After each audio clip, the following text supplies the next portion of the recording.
So hi guys, welcome back to my two videos. तो इस video में दोस्तों डिस्कस करने वाले हैं यहाँ पर कुछ इंपॉर्टेंट कंपनीज को और उनसे रिलेटेड कुछ इंपॉर्टेंट अपडेट्स हैं जिसकी बात करेंगे इस वीडियो में। तो चलिए दोस्तों वीडियो की शुरुआत करते हैं। सबसे पहली कंपनी को डिस्कस करते हैं। पहली कंपनी का नाम है प्रीमियर एनर्जीज लिमिटेड।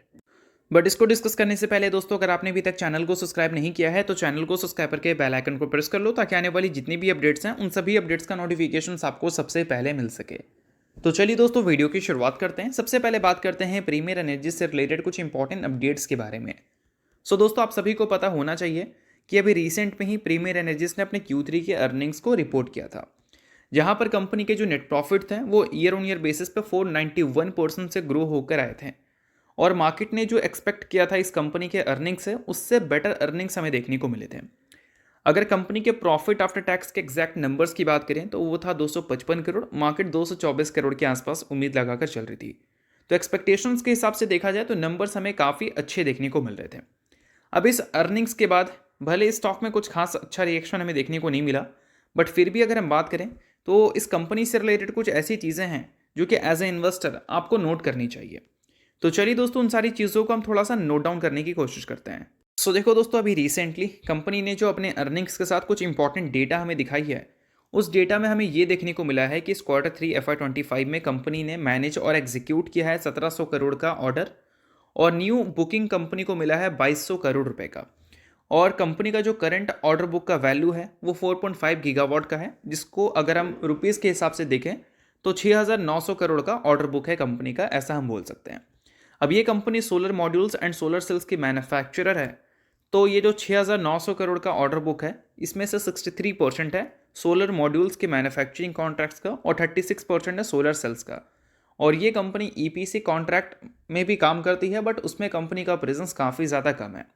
तो EPC की अगर हम बात करें तो वहाँ पर सिर्फ 1% का ही कॉन्ट्रीब्यूशन है इस टोटल ऑर्डर बुक के वैल्यू में। तो फिलहाल कंपनी के पास ऑर्डर बुक अच्छे हैं, तो इस वजह से ये प्लान कर रही है अपने कैपेसिटी को इंक्रीज़ करने का। कंपनी का मैन्युफैक्चरिंग फैसिलिटी सोलर मॉड्यूल्स का भी है और सोलर सेल्स का भी है। तो कैपेसिटी को कंपनी बढ़ाना चाहती है ताकि कंपनी के जो ऑर्डर बुक है उसको फटाफट रेवेन्यू में कन्वर्ट किया जा सके। तो इसके लिए कंपनी सोलर मॉड्यूल के कैपेसिटी मैन्युफैक्चरिंग कैपेसिटी को बढ़ाकर 9.1 गीगावाट तक करना चाहती है, और सोलर सेल के कैपेसिटी को 7 गीगावाट तक करना चाहती है बाई जून 2026। ये इस कंपनी का सारा स्टेटमेंट्स हैं इसके फ्यूचर प्लान्स को लेकर। सो अब दोस्तों, वीडियो में आगे बढ़ने से पहले बात कर लेते हैं मेरे टेलीग्राम चैनल के बारे में, जिसको अगर आपने अभी तक ज्वाइन नहीं किया है तो उसको जाकर ज्वाइन कर लो। लिंक आपको डिस्क्रिप्शन में और पिन कमेंट में दिख जाएगा।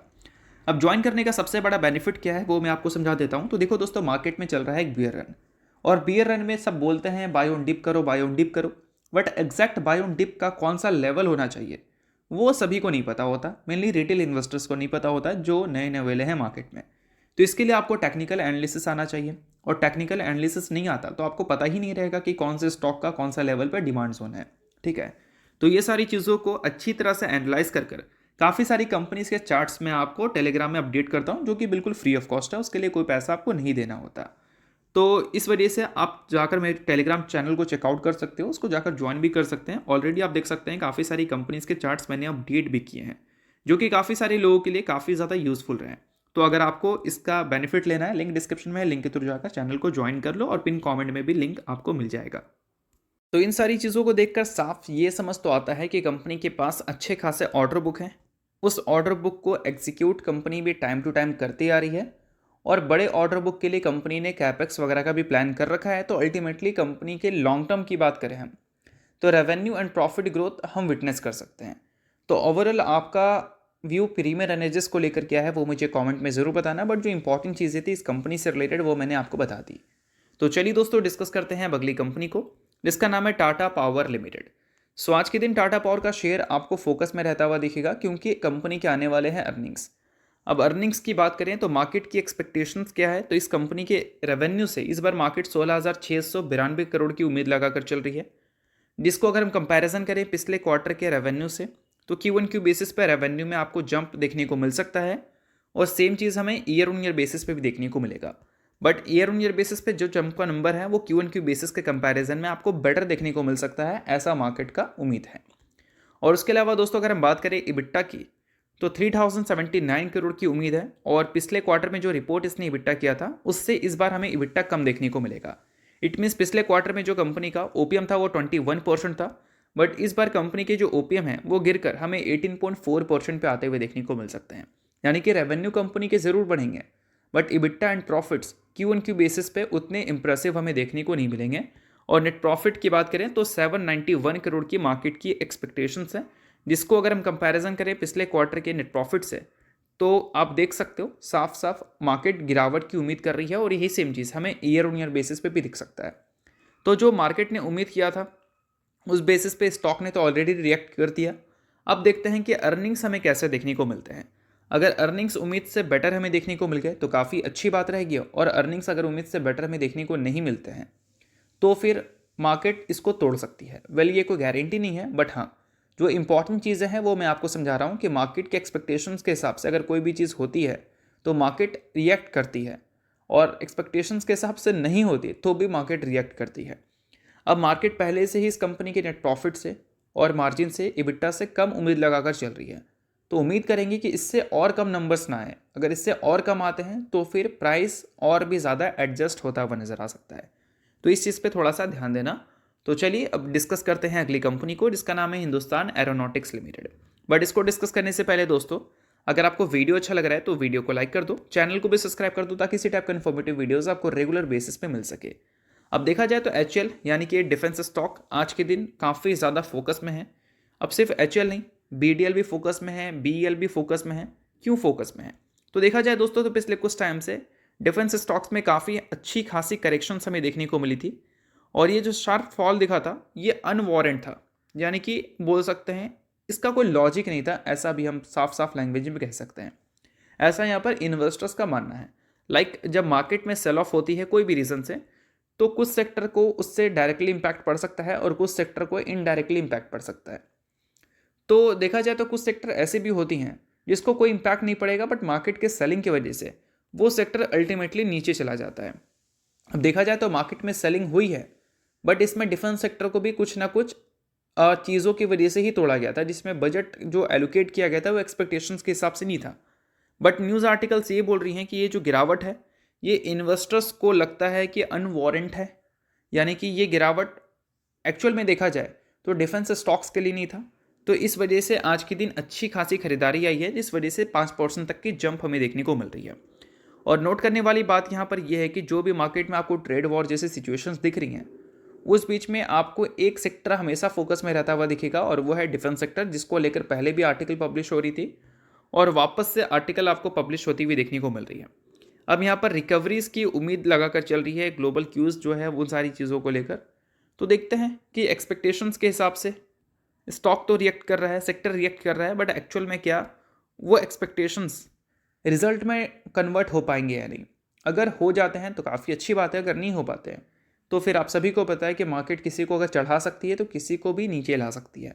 मैं किसी स्टॉक को ख़राब या अच्छा नहीं बोल रहा हूँ, बट पॉइंट ये है कि सभी चीज़ें उम्मीद से होनी चाहिए, अगर नहीं होती हैं तो फिर प्रॉब्लम्स हमें देखने को मिलता है। तो चलिए अब अगली कंपनी डिस्कस करते हैं, जिसका नाम है आरवीएनएल यानी कि रेल विकास निगम लिमिटेड।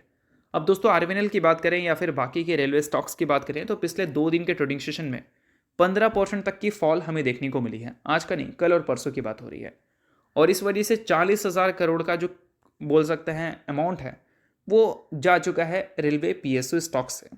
अब इसमें बहुत सारी कंपनीज आ जाती हैं, लाइक आर्कॉन इंटरनेशनल है, आरवीएनएल है, आईआरएफसी है। तो कहने का मतलब ये है कि रेलवे सेक्टर जो है एक स्मॉल कैप सेक्टर की तरह आप बोल सकते हैं। चढ़ा तो काफ़ी ज़्यादा चढ़ जाएगा और गिरेगा तो काफ़ी ज़्यादा गिरेगा। तो पॉइंट टू बी नोटेड यहाँ पर कि आरवीएनएल जैसी कंपनीज जिसके पास ऑलरेडी काफ़ी अच्छे खासे ऑर्डर बुक एग्जिस्ट करते हैं, और अभी भी जो बोल सकते हैं रेलवे बजट है वो बहुत ख़राब नहीं है। टू बी ऑनेस्ट मार्केट ने उम्मीद बहुत ज़्यादा कर लिया था, और पिछले साल से थोड़ा सा ग्रोथ अगर मिल जाता तो मुझे थोड़ा और अच्छा लगता, बट ठीक है, पिछले साल जो नंबर था वो भी ख़राब नहीं था और इस साल का भी नंबर ख़राब नहीं है। देखो अकॉर्डिंग टू सिचुएशंस एक्सपेक्टेशंस हमें करनी चाहिए। और अभी की बात करें तो हमारी इकोनॉमिक ग्रोथ पहले के मुकाबले थोड़ी सी स्लो हुई है, तो हम इंफ्रास्ट्रक्चर में पहले की तरह ग्रोथ विटनेस नहीं कर सकते हैं, उसमें आपको एक स्लो डाउन ज़रूर देखने को मिलेगा। बट पॉइंट नोट करना है कि पास्ट में जिसके पास अच्छे ऑर्डर्स हैं उसको अगर एग्जीक्यूट किया जा सकता है टाइम टू टाइम, तो फिर उन सारी कंपनीज़ के जो अर्निंग्स हैं वो आपको अच्छे ही देखने को मिलेंगे ख़राब समय पे भी। अब देखो आरवीएनएल के प्रेजेंट नंबर ज़रूर उतने अट्रैक्टिव हमें देखने को नहीं मिल रहे हैं, बट इसके जो ऑर्डर बुक का वैल्यू है वो 90,000 करोड़ की भी ऊपर है। तो नोट करने वाली बात यह है कि ऑर्डर बुक अच्छे हैं और 2.5 लाख करोड़ की बजट एलोकेट जो की गई है, इस ऑर्डर बुक को 1 लाख करोड़ की भी ऊपर ले जा सकता है वो। तो कहने का मतलब है कि ऑर्डर्स की कमी नहीं है, ऑर्डर को सिर्फ एग्जीक्यूट करने की कमी है, और वो जैसे ही आरविंद जैसी कंपनीज एग्जीक्यूट कर देती है तो फिर इन सारी कंपनीज के लिए अच्छी बात रहेगी, वैल्यूएशन को जस्टिफाई करने के लिए अच्छी बात रहेगी। तो हमेशा मार्केट प्रॉफिट देखती है, और किसी भी स्टॉक में जब आप इन्वेस्टमेंट करते हो तो आप उस स्टॉक के चार्ट को छोड़कर आप उसके प्रॉफिट को ही एनालिसिस करो। प्रॉफिट्स अगर वो कर रही है अच्छी बात है, और प्रॉफिट्स को ग्रो करने का क्षमता रखती है तो ज़्यादा अच्छी बात है, क्योंकि कोई कंपनी जब प्रॉफिट्स को ग्रो करती है तभी आपका पैसा भी ग्रो होता है, और प्रॉफिट्स को ग्रो करने के लिए ऑर्डर्स होने चाहिए, और ऑर्डर्स इस कंपनी के पास है, तो मे बी आपको ये कंपनी वो चीज़ दिखाती हुई नजर आ सकती है। बाकी हाँ, किसी भी तरह का बाइंग सेल रिकमेंडेशन नहीं है, आप खुद से भी रिसर्च कर सकते हैं। तो चलिए दोस्तों, डिस्कस करते हैं अगली कंपनी को, जो कि आज के दिन के ट्रेडिंग सेशन में एक्स रेट पे ट्रेड करती हुई दिख रही है। पिछले 5 साल में 1000% की ऊपर के रिटर्न्स इसने दिए हैं।